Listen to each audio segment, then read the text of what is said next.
Dober dan. Evropska unija se nedvomno razvija tudi v svojevrstno politično entiteto. Če se v njenem okviru ali tudi v sočeščini dogajajo procesi in dogodki, ki so v nasprotju z vrednotami in pravili, na katerih temelji, potem se ustrezno odzove. Ali s političnimi opozorili, ali pa na področjih skupnih politik z vedno bolj učinkovito intervencijo. Politična opozorila, ki jih vsebuje resolucija Evropske ljudske stranke o Sloveniji, je treba razumeti in vzeti s vso resnostjo in odgovornostjo. Na stranpoti slovenske tranzicije se je odzvala najmočnejša politična sila v Evropi, ki ima tudi največjo odgovornost v svetu, Evropski komisiji in parlamentu. Takšne odzive v obliki resolucij sprejema na kongresih ali na rednih skupščinah na predlog predlagateljev. Tisto, kar je zanimivo pri pravkar sprejeti resoluciji o Sloveniji, pa je, poleg vsebine tudi to, da jo je predlagalo vodstvo Evropske ljudske stranke. Ta je nastala na podlagi ugotovitev tako imenovane fact-finding misije, ki je pod vodstvom bivšega predsednika Buzeka obiskala Slovenijo ter opravila vrsto pogovorov s predstavniki leve in desne politične opcije, kakor tudi s predstavniki nekaterih inštitucij. Resolucija najprej opozori na gospodarske težave in nujnost reform, izpostavi opozorila Evropske komisije, da stanje v slovenskem pravosodju ni zadovoljivo.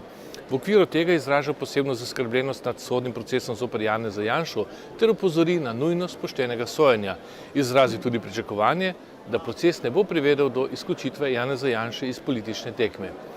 Poleg tega je Evropska ljudska stranka povabila Svet Evrope in OVSE k spremljanju omenjenega procesa.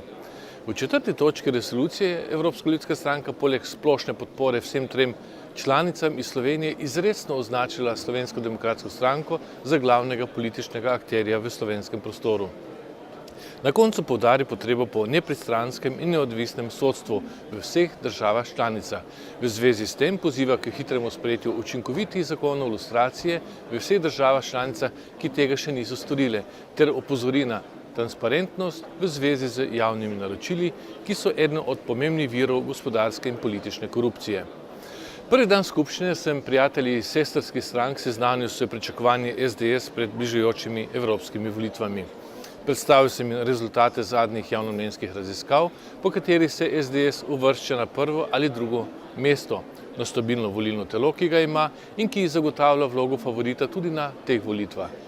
Opozoril sem, da se bo kampanja vrtela okoli vprašanj v zvezi s krizo, sanacijo bank, privatizacija, davčna politika, nezaposlenost, zmanjšanje javnega sektorja in tako naprej. Opozoril sem tudi, da se bo evroskepticizem v Sloveniji večal vzporedno z verjetnostjo prihoda trojke in da bodo imele proevropske sile odgovorno nalogo prikazati Evropsko unijo kot del rešitve in ne problema. Vsekakor pa bo tudi zloglasen proces Patrie vplival tudi na politično kampanjo, sem med drugim poudaril v svojem nastopu na skupščini Evropske ljudske stranke. Sicer je ta skupščina poleg sprejetja omenjene resolucije, ki je bila soglasno sprejeta, menila v znamenju izvolitve novega predsednika Evropske ljudske stranke, Jožefa Dola.